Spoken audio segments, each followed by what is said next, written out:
Sa iba pang pangyayari, magiging patas daw ang isasagawang investigasyon ng Senate Blue Ribbon Committee ukol sa kontrobersyal na Iloilo Convention Center o ICC, kahit pa mismong ang Senate President ang sangkot sa nasabing anomalya.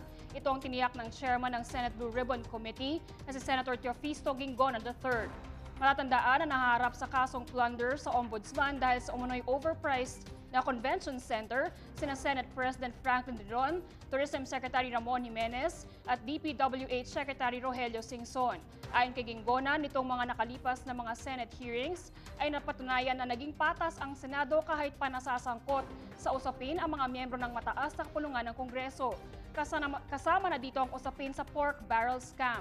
Ani Ginggona, walang dapat na ipangamba ang publiko sa isasagawang investigasyon kahit pa kaalyado nito si Drilon sa Liberal Party.